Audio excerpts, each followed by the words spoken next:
Good morning, ladies and gentlemen. Welcome to the Spiritual Center here on the Sunday afternoon evenings. We're heading to spring, and that's nice. And have you seen one of us here this morning? Get your voices warmed up. It's a little bit of Daniel Nehemiah's Sacred Love that you'll sing.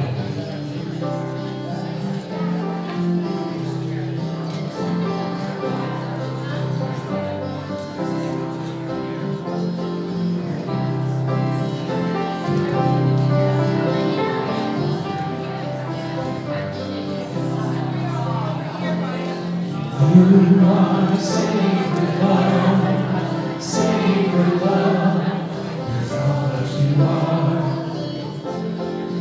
You are sacred love, sacred love is all that you are.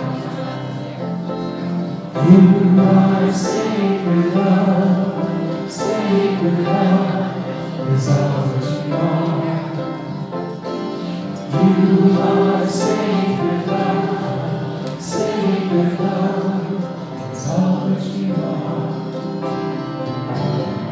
Show the way, God, show the way, I'm to live in such a state of grace. Lead the way, God, lead the way, I'm to live in such a holy place.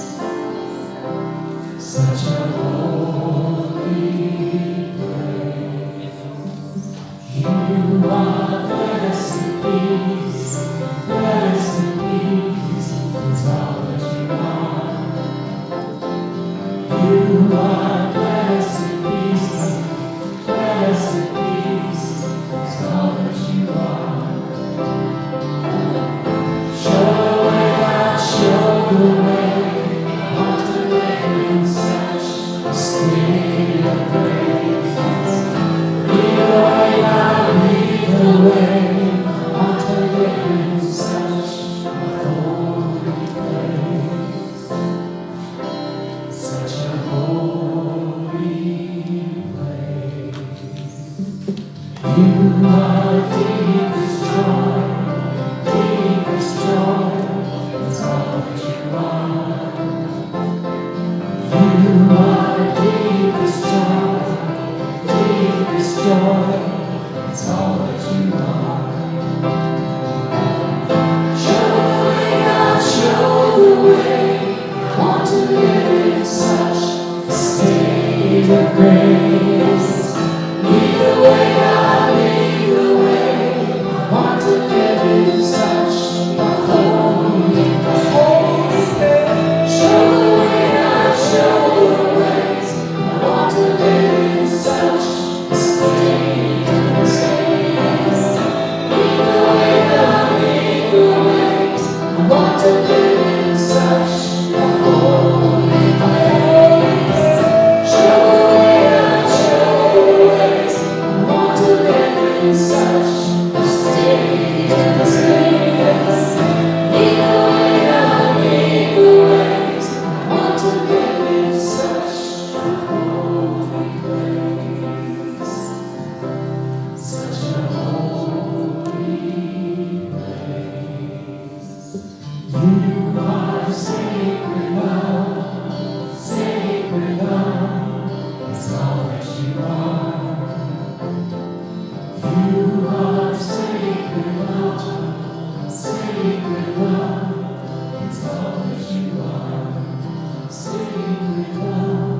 finding the alphabetized song.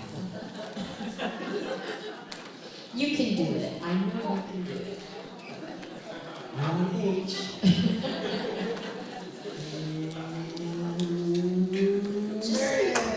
All right. Let's give it a hand. Thank you, sir. We're going to sing Get Ready My Soul. Oh, wrong way. Just so you know, we practice finding the songs when we do our rehearsals at home, just so you know.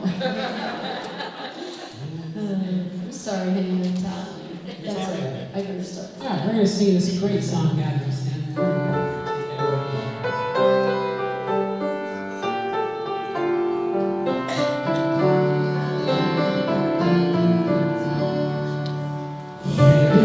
Place a moonlight stream down the darkness vanished away. See in this place our fears and our dreams brought you to you the light of this day. Galaxy in the rich and forsaken, galaxy in the strong and the lame, all to us now and we shall awaken. We shall rise with the sound of our name. We are the young, our lives are a mystery. We are the old, who yearn for your face. We have been sung throughout all of history, all to unite to the whole human race. Gather, sing, the rich and forsaken, gather, sing, the strong and the lame. Call to us now, and we shall awaken. We shall arise to the sound of our name. Not in the dark, a building's confined. Not in some heaven, light is away. Here in this place, the moonlight is shining. Now is the spirit, and now is the day.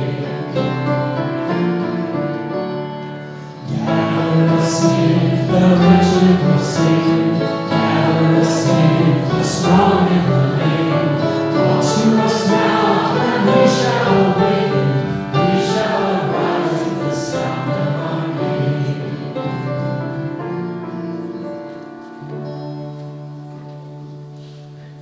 I love that song. It's so pretty. Okay. Good morning, and welcome to everyone here, as well as those joining us online, to Unity Spiritual Center, where our mission is transforming lives and inspiring people to make a positive difference in our world. My name is Liz, and I'm the platform assistant this morning.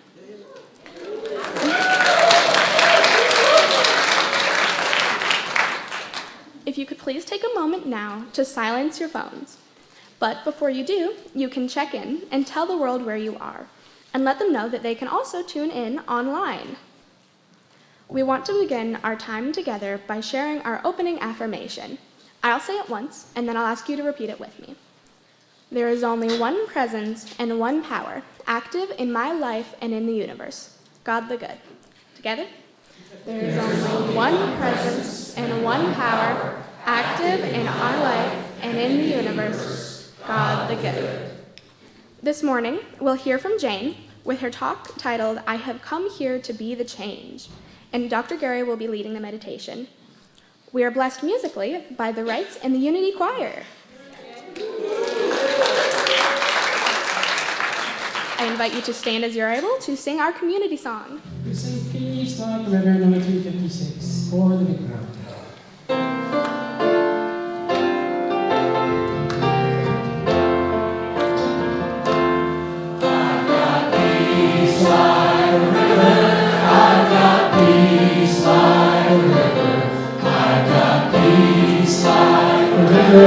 In my soul, yes, I got peace like a river. I got peace like a river. I got peace like a river in my soul. Well, I got love like a mountain. I got love like a mountain. I got love like a mountain in my soul.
Good morning. My name's Linda, and I have the announcements. Come to our annual meeting next Sunday, February 23rd at 1 p.m. Enjoy a delicious lunch prepared by and benefiting our YRU after the 11 o'clock service. So we're giving you from after the service till 1 o'clock to get in here for the start of the meeting. Stop by the bookstore, pick up your Lenten booklet for free. It starts a week from Wednesday, so get one today or next Sunday, or you might be too late. Anyway, unleashing the wisdom of the Bible. Delve into the mysteries, hypocrisies, and truth that reveal themselves when looking at these sacred scriptures as a human response to God. Starting on Wednesday, March the 4th through April the 15th. This is being put on at 6 p.m. by Karen Dunmore. And join in for a potluck dinner prior to the class. And soup will be provided. So if you want to bring something to go along with the soup and join people for lunch or dinner, then come be there. And now I'm turning it over to Jane. Do I have that? Good morning, everybody. It's good to see you all. Yes, it's good to be back. And I get to do some announcements. So the first is about the Islands of Sanity, or Islands of Insanity as we often call them. And I like that, you see, because in this day and age, sanity is not necessarily a good thing. I'll just say that. So what we're doing in Islands of Sanity is creating islands of compassion and kindness. And we want to spread that wider and wider. And so it's about our evolutionary transformation. And we do a 2-hour, once a month we meet for 2 hours, 10 a.m. till noon on that Saturday. So are you willing to share your gifts and talents to help create Islands of Sanity? Little bit of excitement, please. All right. So I want to invite you to be there to explore with us how we can do that. The next one is we're calling all peacemakers. There's an 18-hour Alternatives to Violence Project, or AVP, workshop that is planned for February 28th through March the 1st. The cost for that is $30, and it just really covers the supplies and some of the food that is purchased for it. Also, that money goes toward the work we do in the prisons with AVP. We have to buy manuals and things for some of the inside facilitators that we train. So it's an experiential workshop. We are now inside of 2 correctional facilities as well as a high school teaching these. So if you're interested in prison work or in sharing these principles with young people, come on out and come to the first workshop. That's the first step in becoming a facilitator. But of course, you don't have to be a facilitator to come to this. You can just come for the workshop. It's great. So if you're interested in hearing more, right beside the welcome desk, there's a sign-up sheet. You can sign up, put your email address, and you'll get more information about AVP. All right, so now, the other reason I'm up here. As you walked in today, you should have received one of these. And if you haven't, can you raise your hand and one of our wonderful ushers can bring you one. We're taking a survey as we reimagine Sunday morning. We're looking for feedback on why you come to this service. What is it about it that calls you? So we're actually just going to take a minute here to fill this in. It's not a lengthy thing here. There's a pen in the seat back pocket in front of you if you don't have one. And so you just go ahead and tick off all of the reasons you come to this service. Maybe there's just one, maybe it's a combination of all of them. There's an other there that you can write in if there's a different reason. Then when you get to I am a governing member, community member, or non-member, you just choose one of those, whatever it is. How many Sundays you typically attend and whether you watch online if you're not here. This So if you just want to take a minute, and you can put your name on if you want. It's not required. If you have more comments, you got a whole back of the page to fill it in.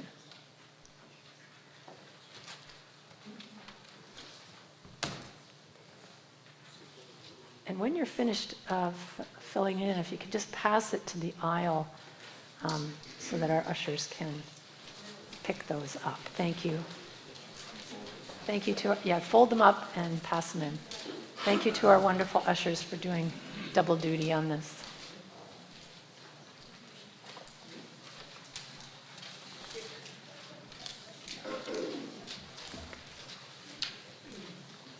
Are you?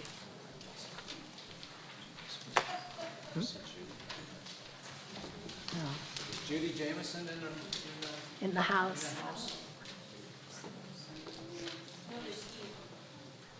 she's not. Or it was.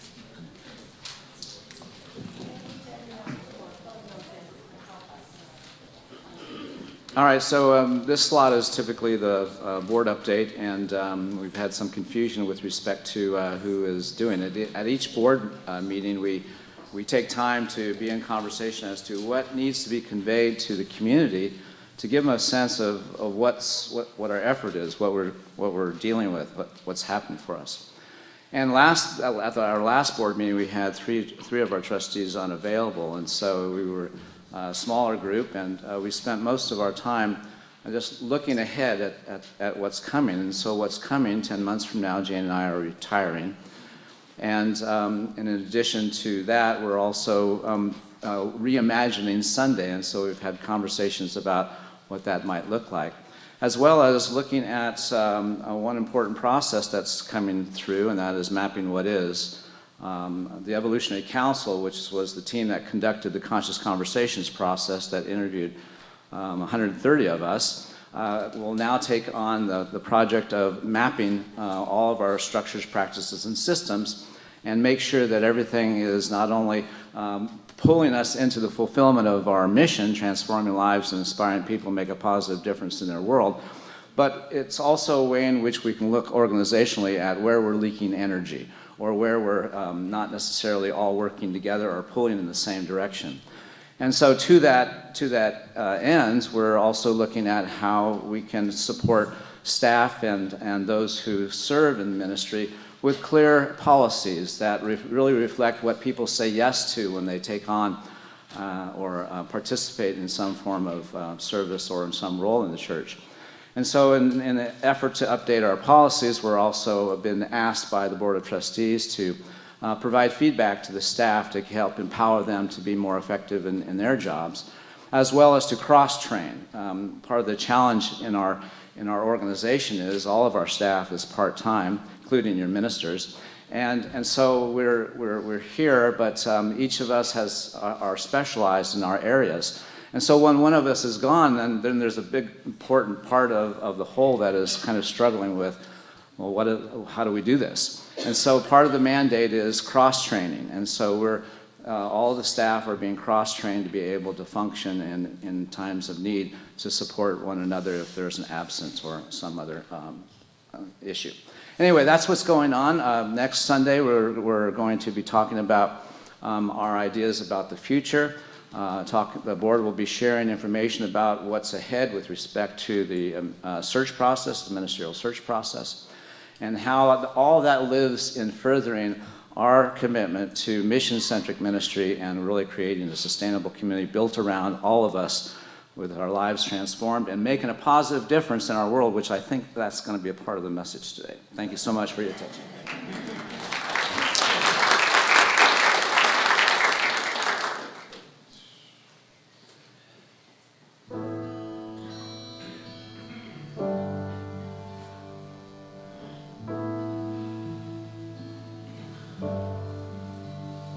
In the stillness of this moment, there is peace. There is peace. In the stillness of this moment, there is peace. There is peace.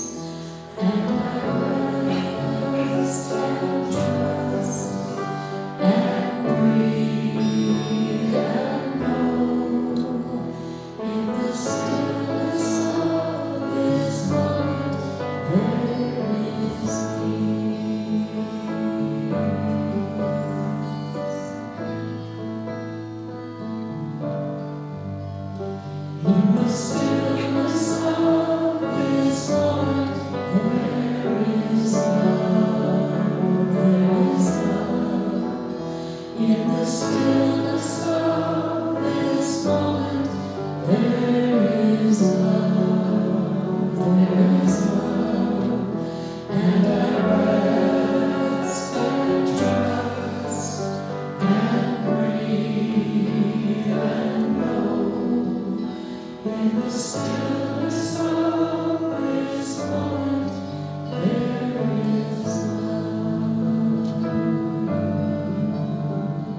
So I'd like us to begin our meditation with a few moments of box breathing. The box has 4 sides and there are 4 phases or facets to our breath. There's the inhalation, then a pause, then an exhalation, and then another pause. And because the sides of the box are equal, we'll make all of those facets the same. So let's say we breathe in for a count of 4, we hold for a count of 4, and then we release for a count of 4, and then we pause for a count of 4. So let's begin now. Breathe in, hold, and release. And pause. And breathe in.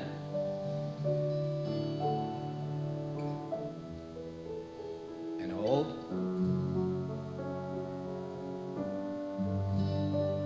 And release. As we continue to deepen in this moment with the breath, activating our vagus nerve, allowing all of our physical processes to be in alignment with this moment. And now let's get heart-centered.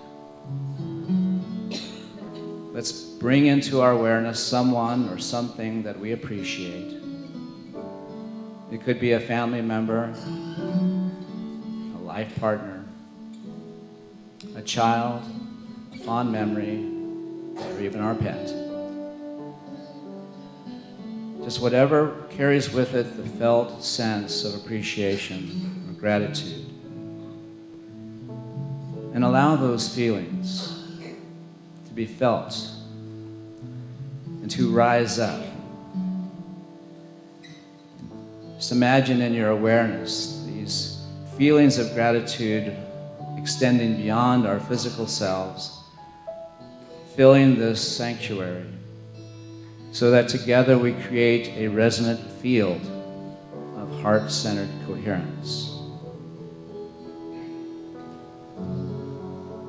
And so now the portal is open. Let us allow our heart to open into the awareness of our connection, our oneness, our wholeness, our essence. Feel into this sense of being greater, being a part of something expansive and huge. Knowing beyond a doubt our integral place, our worth, our belonging. Feeling our connection to every possibility that serves a greater good.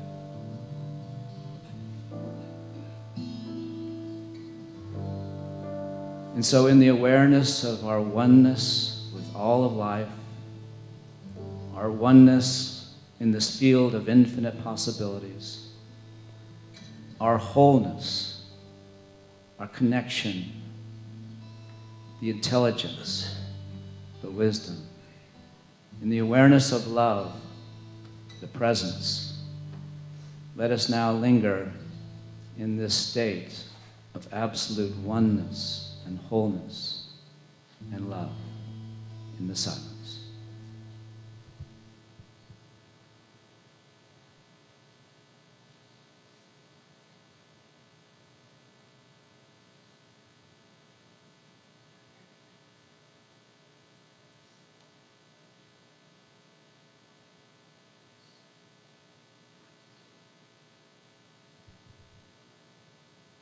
Breathe in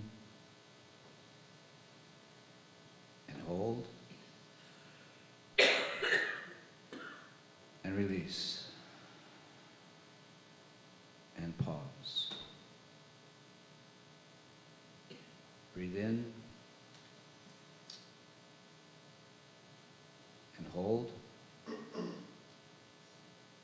and release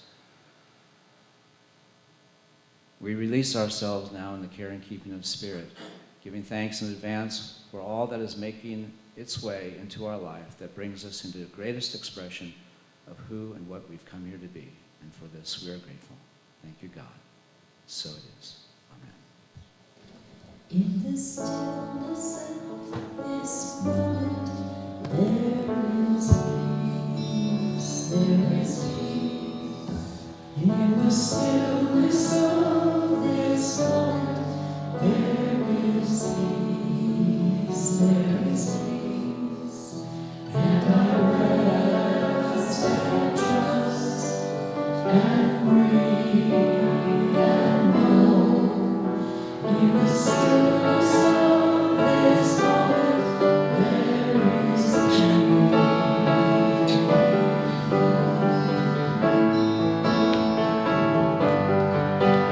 In the stillness of this moment, there is love, there is love. In the stillness of this moment, there is love, there is love. And I rest and trust and breathe and know. In the stillness of this moment, there is love.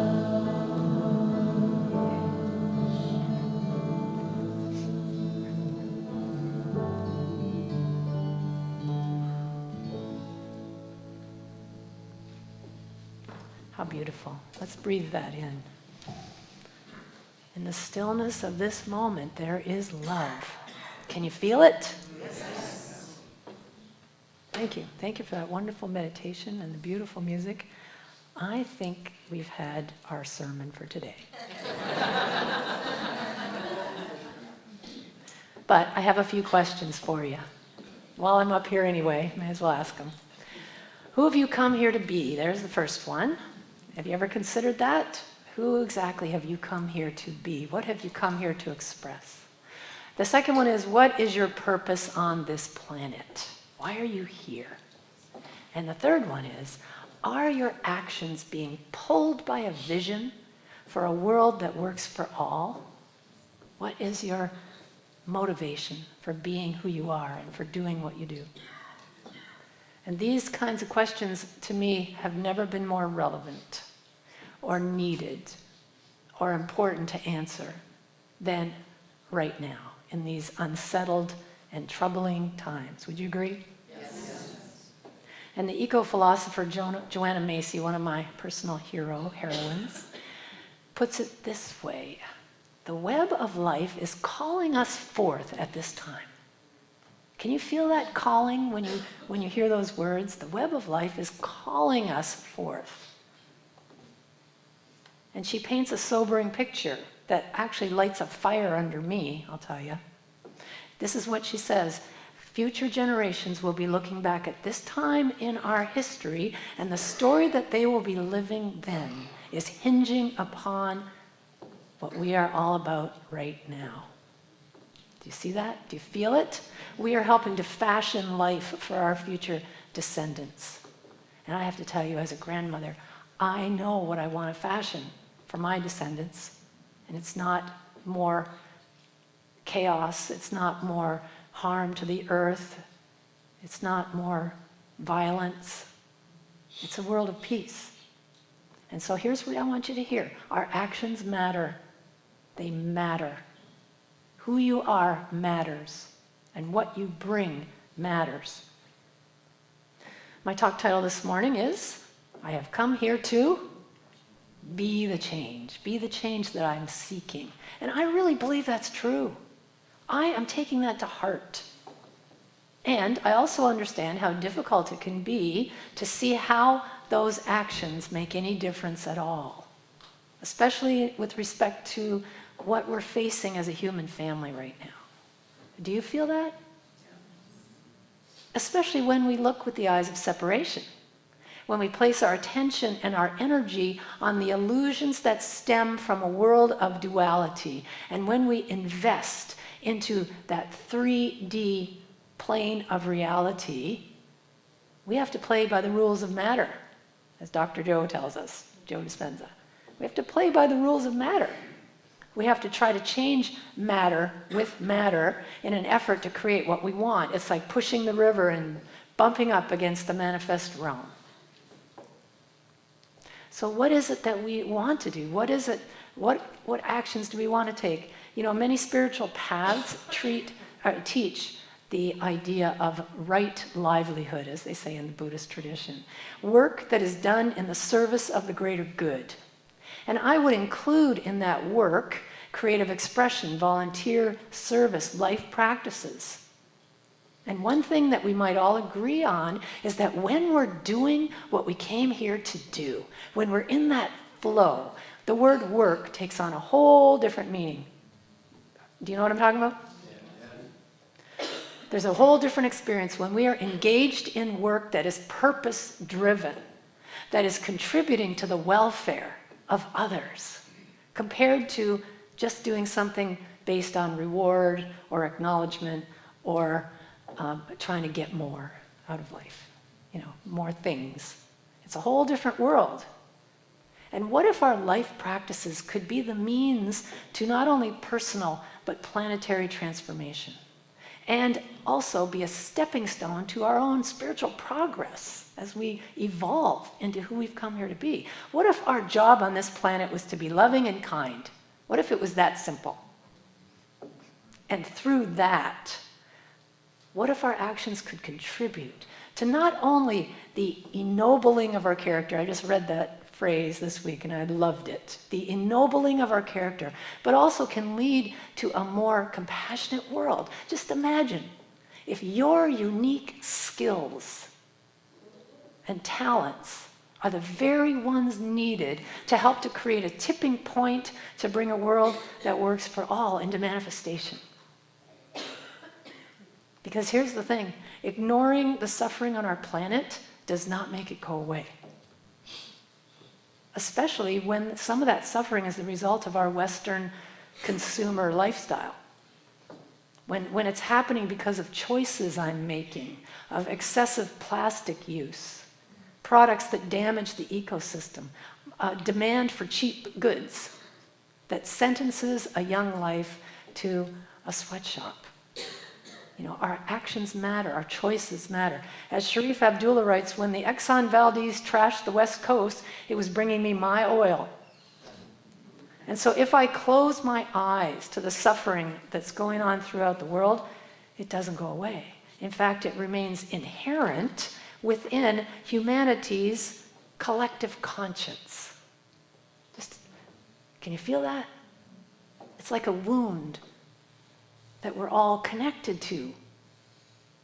It doesn't go away, whether we know it or not. And this shared consciousness goes by many names.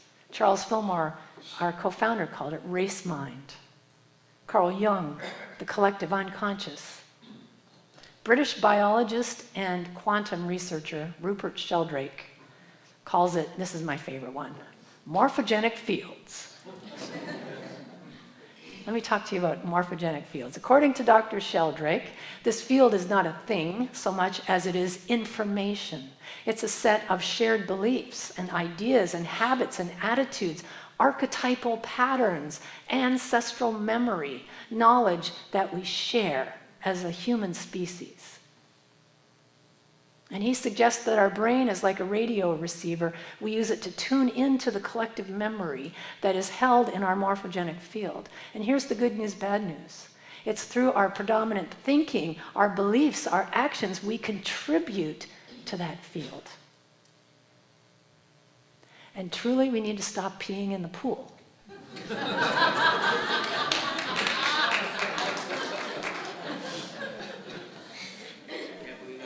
I know. It wasn't on the page. Yeah, I must have channeled my husband for a minute there. Forgive me. But it is sort of like that. Are we polluting our own, atmosphere with our thoughts? And when we're talking about a field in this case, it can be described in this way: a non-material region of influence that structures the energy of a system. So an example is a magnet. The field around it is non-material. We can't touch it, we can't see it, it's not embodied, yet it's a real force that moves energy. And so a field holds the energy. It allows it to take form as matter. So to understand what it is, it can be easier to hear stories of examples of how a morphogenic field works. So the first one is, in the 1920s, a species of bird in Southampton, England, was observed pecking the tops of the milk bottles that they used to deliver, tearing off the carton at the top, and then sipping on the cream inside. And bird watchers started observing this new behavior. And then they noticed the habit started to spread. It was hundreds of miles away. And this was surprising because this particular species of bird only travels about 15 miles from their nests. Well, by the 1940s, the habit was happening throughout England, Sweden, Holland, and Denmark. Then, during the Second World War, milk delivery was halted, and so they no longer had the opportunity to help themselves to the cream in the bottles. But as soon as it was reinstated 5 years later, the behavior immediately reappeared, even though the birds who were now demonstrating it were not even around 5 years before to witness the practice, you see? And so the theory is that the memory was held in the morphogenic field. It had become instinctive throughout the species. Another example he writes about, I find this really fascinating. There was a group of archaeological students who traveled to Israel to visit some ancient temple sites. And one day they were at a site where animal sacrifice had commonly taken place about 2,700 years earlier on a flat rock in the middle of these temple ruins. And as the lecturer carried on, a group of third-year students got bored and jokingly suggest sacrificing one of the first-year students.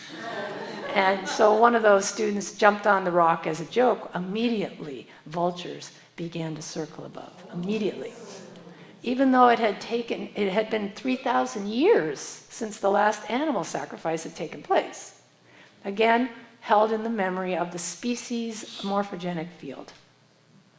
So it turns out that these fields just might be our saving grace, you see? They might be the key to changing our world. Instead of trying to push the river of change, matter versus matter, instead of struggling to get that boulder up the hill, we go to the source and make a contribution to what Joanna Macy calls the great turning, which is the evolutionary change that is happening.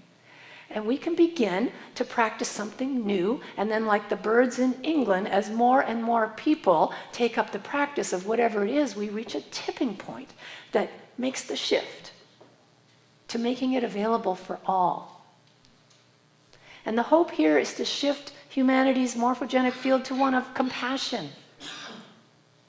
And as each and every one of us takes up a practice that helps to transform our own personal life, and that aids in bringing about a world that works for all beings, then slowly we reach that tipping point, and evolutionary shift takes place.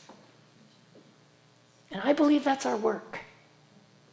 I'm convinced our work is to rise above the collective and reveal the nobility of our true selves, using our inner power to effect outer change, consciously choosing to live a non-violent, compassionate life and becoming the actual demonstration of an awakened humanity. Are you in? Yes. Can you say that one more time? Oh, bother. Just kidding. I will say that again. This is our work, to rise above the collective and reveal the nobility of our true self, using our inner power to effect outer change, consciously choosing to live a nonviolent, a compassionate life, becoming an actual demonstration of an awakened humanity, because as Buckminster Fuller teaches, we can't fight the existing model, but we can make it obsolete. And that's what we're talking about here. So just imagine what would happen if all over the world anyone who is involved with any practices that are violent or harmful to human life or the planet just stopped and said, these are not actions worthy of a spiritual being. Can you feel that? Imagine if all that time, talent, resource now could be diverted to solving problems of homelessness and hunger and abuse and addiction and all the rest.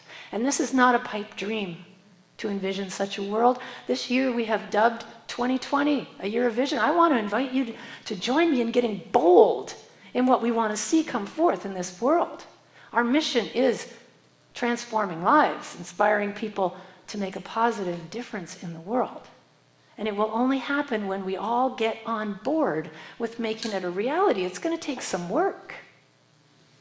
First, we have to do some dehypnotizing from the enticements of the Western lifestyle when it harms others.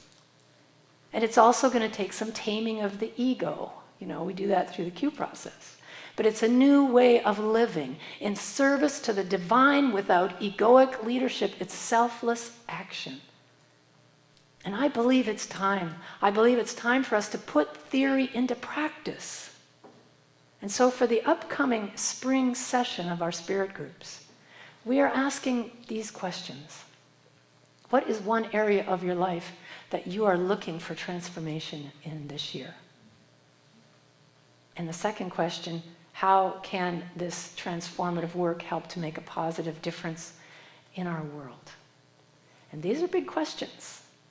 And here at Unity Spiritual Center, we are offering many opportunities to answer these questions and to practice different aspects of this work of transformation in our spirit groups. And so from conscious parenting groups to writing groups to book studies on spiritual activism to speaking circles, activism through art and creative expression, conscious leadership groups, Unity Basics for newcomers. When you see what's up here on the screen, and this is just a taste of, we have over 20 new possibilities to offer. When you see something up here, is there something that's calling you? Yes. Or is there something else you'd like to add? A book that you'd love to do a study with a group that's about making the world a better place? Or a practice or a program that you can practice with people? And we've come up with over 20, but also all the former curriculum that we have, you could choose from as well. But we're going to need help implementing this. This is a group mission. And we have to have people stepping up to hosting or facilitating these groups in order for them to be viable. And I'm also inviting all of the writers in our community, you know who you are, to be a part of a writing team to help to create the templates and the curriculum for these groups. So if that's something you're willing to be a part of, let me know. We need all hands on deck to take this from visualization to manifestation. And I will say much more about these groups next week at the annual meeting, but stay tuned to see what comes available in the coming weeks. This will be in April. So the Hindu teacher Sri Iswaran says it this way. Life is a trust, and each of us is a trustee whose job is to use the assets entrusted to us for the greatest benefit of all. That just landed for me when I read that. We are trustees of life. Can you feel that? We've been entrusted with bringing forth a kinder world. You know, one of the reasons Gary and I went with a tiny house was because we wanted to downsize our carbon footprint. And we're buying solar panels next, plan to become more energy efficient as we go along. I have to tell you that living this way has been a personal dream of mine since the 1970s in my hippie communal living days on Vancouver Island.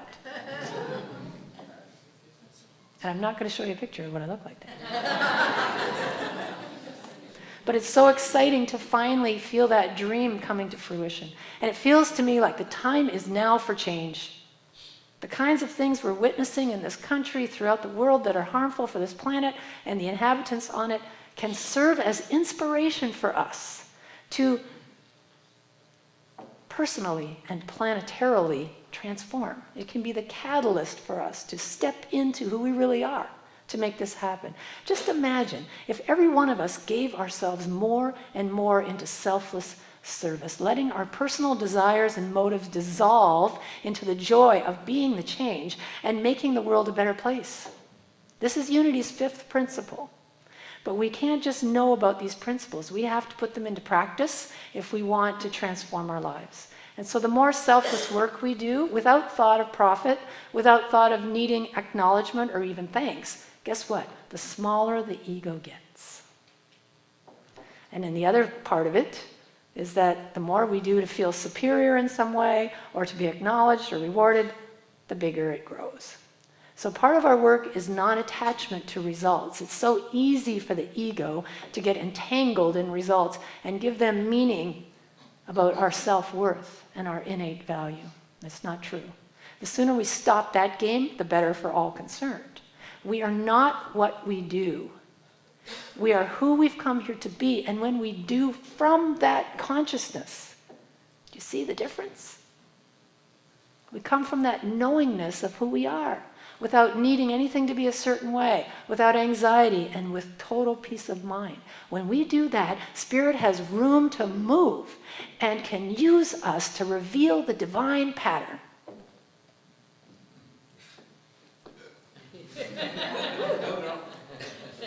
This is good news for us. There's a deeper blessing in this for us as well. Selfless service helps to remove the blockages to love in our own consciousness, so that when we look at it that way, none of us are unemployed here, right?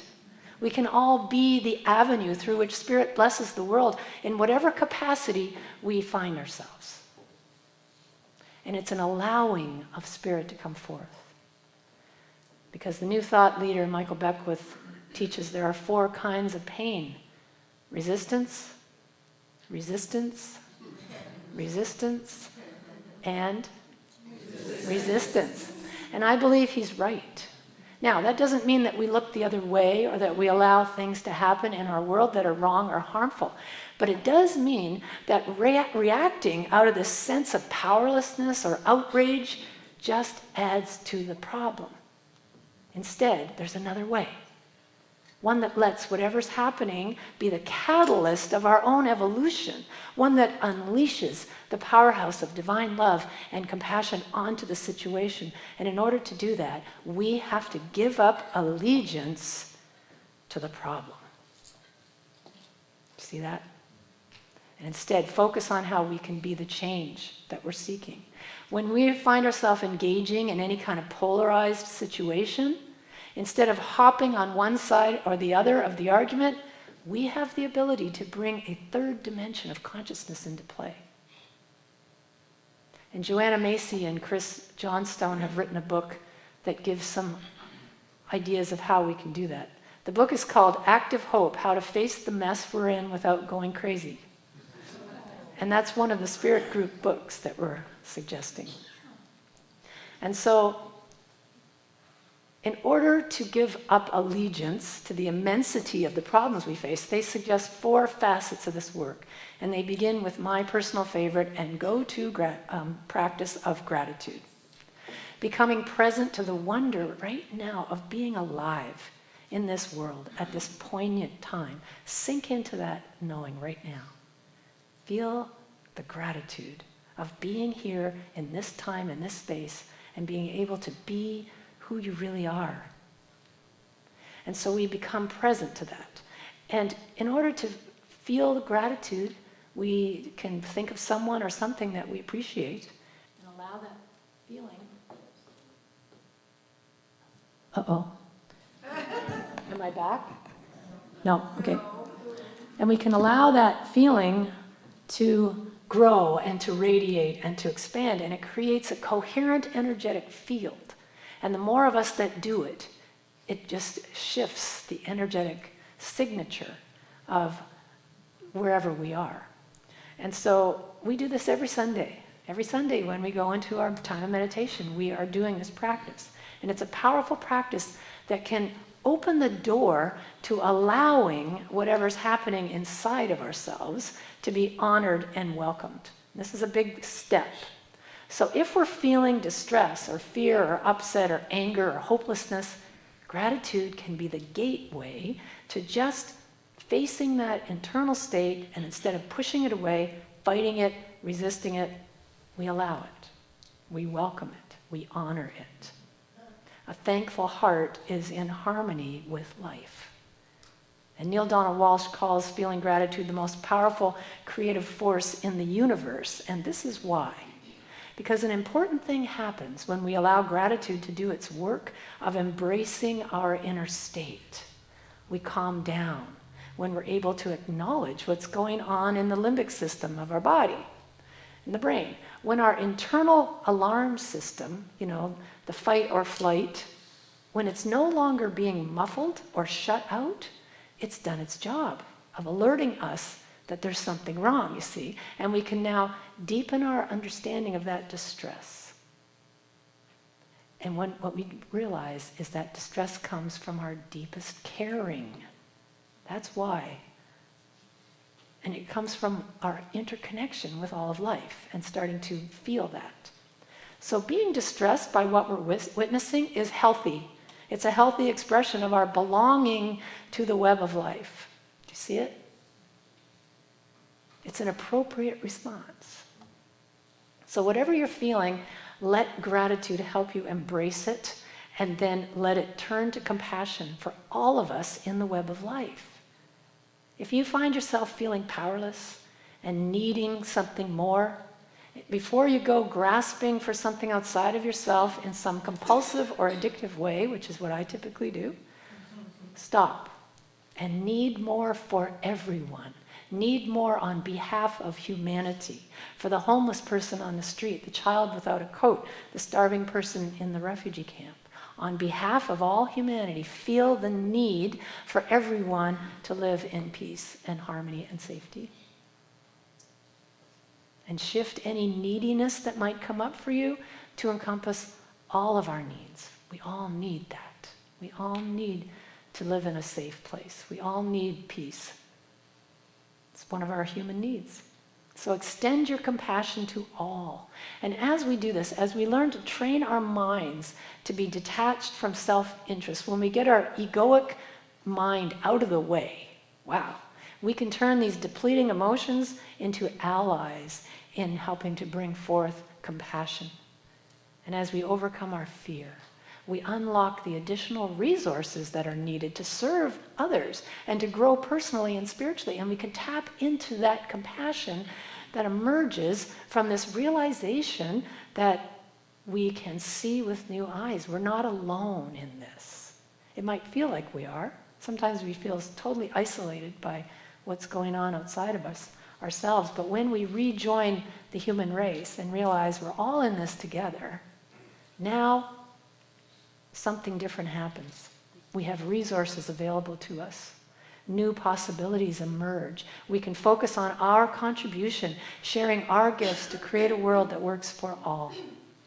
Joanna Macy refers to these practices as the spiral of the work that reconnects. And I really feel that. Starting with gratitude, moving to compassion, moving to a oneness, and then finding the resources.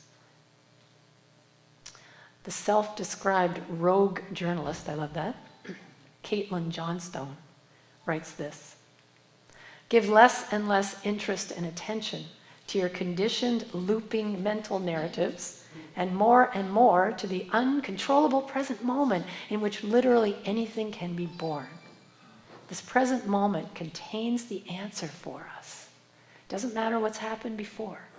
What matters is now. And we gain access to that through the heart. We truly can transform our consciousness through this committed daily practice of heart-centered meditation. So when you're feeling powerless or angry or needy or stuck in resistance, if you're feeling frustrated, alone in your desire to create a world that works for all beings, remember this teaching. Look for one thing or one person to be grateful for in the moment. Could be a friend, a loved one, a pet, a cherished memory. Choose something or someone that can activate the feeling and let it grow and let it expand.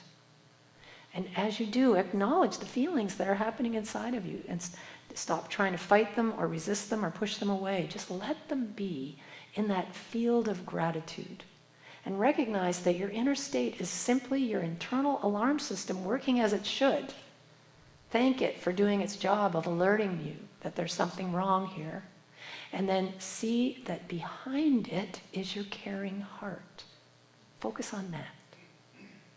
Then let that compassion within you rise up and see we're all in this together. The entire interconnected web of life is a part of this work. We're not alone. We have resources available to us. So ask your heart, what's my work? What's my role to play in the healing of the planet? How can I be a force of healing? How can I be a presence of compassion and peace? How can I join the circle of coherent energy and let the divine be revealed through me?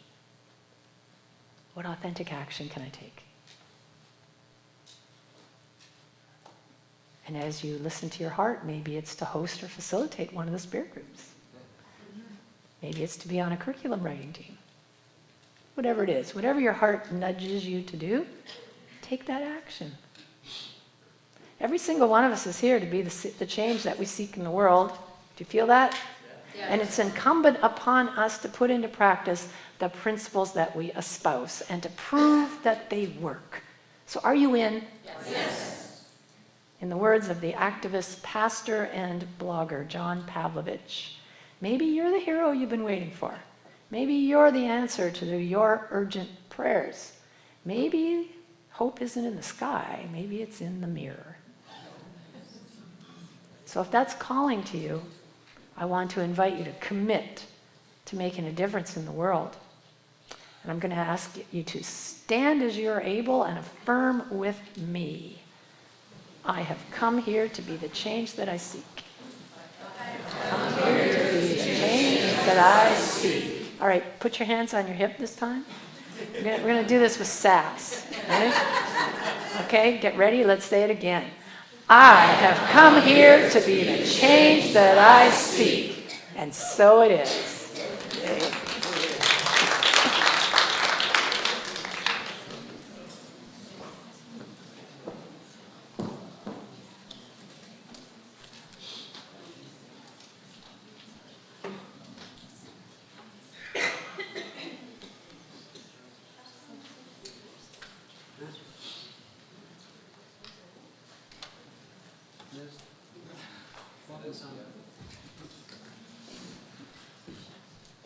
Sorry, I forgot where I was.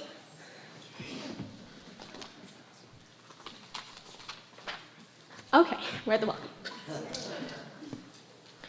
Unity stands for peace in the presence of conflict, for love in the presence of hatred, and for forgiveness in the presence of injury. Unity honors the many names for God, the many paths to God, for we know that there is only one power, one presence, and one life. So whoever you are and wherever you are on your journey of transformation, you are welcome here.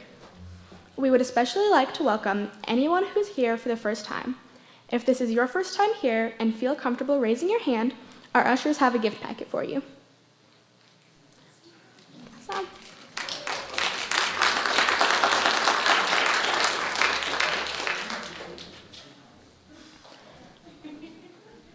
On the outside of the packet,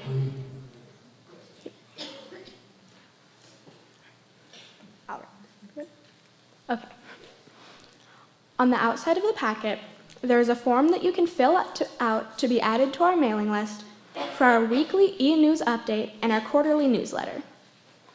If you are interested, please fill it in and drop it in the offering bag as it comes around instead of giving a donation today. Also, after the service, you can take this packet to our barista stand and get a free beverage of your choice. You can also take the packet to the bookstore and get a free copy of today's service. If you have any questions or if you would like a name tag, please visit our information desk right out there and speak to one of our welcome team members. We're glad that you're here. We would also like to welcome our online viewers. Thank you for joining us this morning. Now, it's time to welcome and greet each other with a handshake, a hug, a high five, a namaste, a wave, whatever works for you. All right, stand if you can, please, and we're going to sing Gathering of Song.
Good morning, everybody. My name is Jim Sledge. I am the treasurer on the Board of Trustees, at least for a couple more weeks.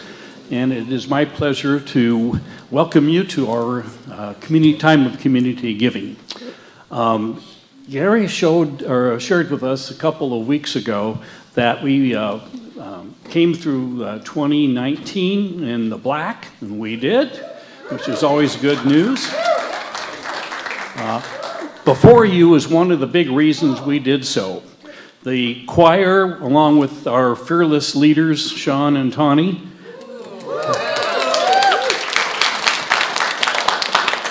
have produced the Broadway shows that we've all loved and experienced, and that's made a huge difference to our financial quality as well. So these people spend an enormous amount of time putting together these programs, and we appreciate the support you've given us over the last 5 or 6 years on that, so thank you. Also, Gary shared with us the fact that we are moving the metrics on our opportunities, our desire to fund this ministry through our offerings and our gifts. And we are moving that in a positive direction. And I'm happy to report that we've started off 2020 in that positive vein. So I think more people are understanding and are wanting to be committed to this ministry in many different ways, including financially. So I'm grateful for that. And let's take that gratitude into our saying our prosperity blessing together. Together, I know that my giving blesses and multiplies all that I am, all that I have, and all that I give and receive.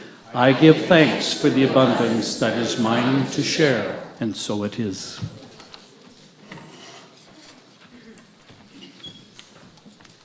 And so last week you got to hear, as we continue through Black History Month, a really neat gospel solo that was sung by Rosetta Tharpe. I hope you went home and looked her up.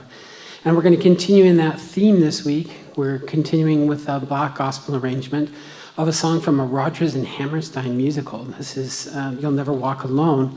It's really fascinating because it's done in Black gospel style, and that just goes to show how the influence of Black music has just carried through literally the centuries.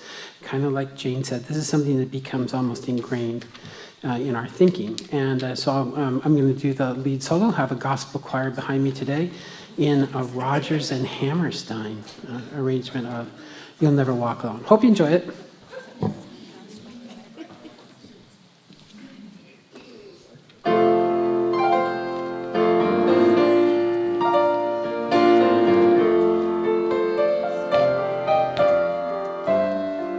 When you walk through a storm, hold your head. Don't be afraid of the dark.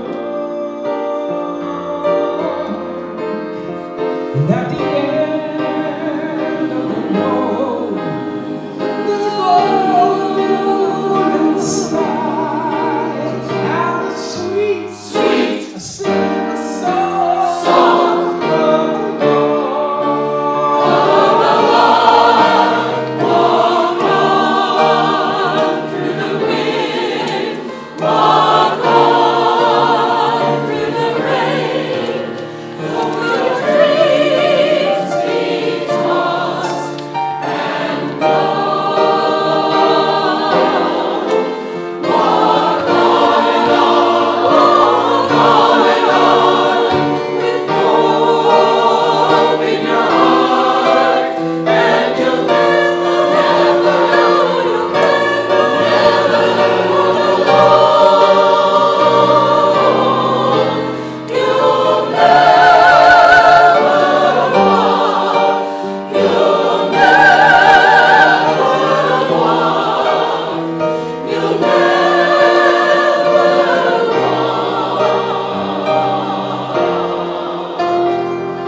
And if you want to be a part of it, rehearsals are Thursday nights at 7 o'clock.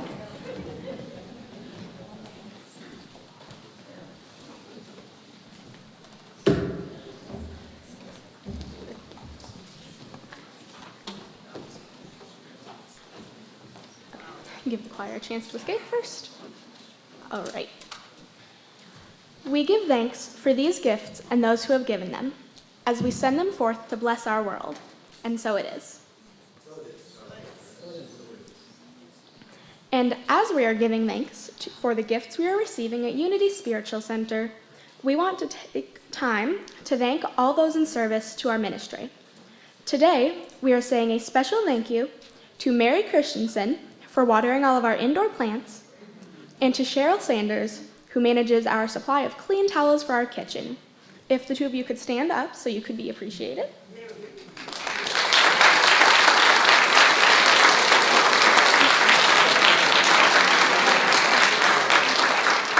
They're probably in the kitchen. We'll appreciate them from afar. Sorry, I got lost. Our chaplains today are Cheryl and Kathy, and Al is holding the service in prayer. Cheryl and Kathy will be up here after the service if you have anything that is heavy on your heart or anything that you'd like to celebrate. You can pray with one of our chaplains, and they'll hold it in prayer with you. They'll be at the front of the sanctuary. I just said that. All right. You can also fill in a prayer request form found in the seat pocket in front of you and put it in one of our prayer boxes, found at the back of the sanctuary and out in the foyer. Our prayer team will pray with you for 7 days, and then the prayers will be sent on to Silent Unity to be prayed over for 30 days. And if you know someone who's in the hospital and has requested a visit from one of our chaplains, please fill in the visitation request form in the seat back pocket and place it in the prayer box. Now it's time to welcome our children. We are going to welcome them in with We Are Singing.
We are very grateful for all of our young people here at Unity Spiritual Center.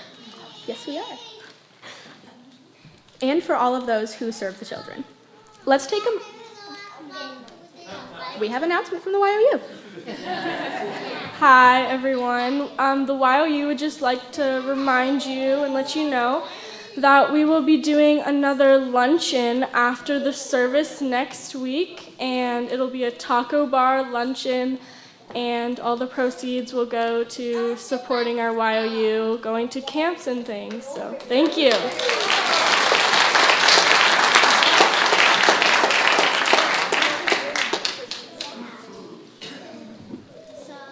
All right. Now let's take a moment to bless all of our children, youth, and those in service to our youth ministry.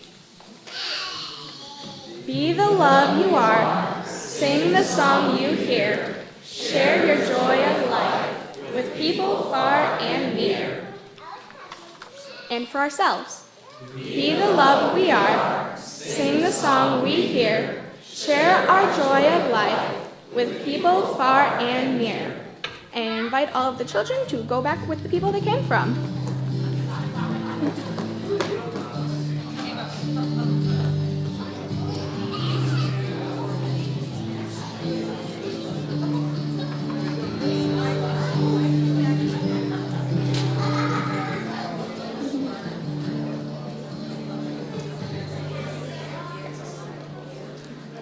And now, I invite everyone to stand as you are able and join together for our closing prayer, followed by the peace song. The light of God surrounds us. I am the light of God. The love of God enfolds us. I am the love of God. The power of God protects us. I am the power of God. The presence of God watches over us. I am the presence of God. Wherever we are, God is, and all is well. And that's the truth.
as we walk through this week, we remember that we are here to be the change that we seek.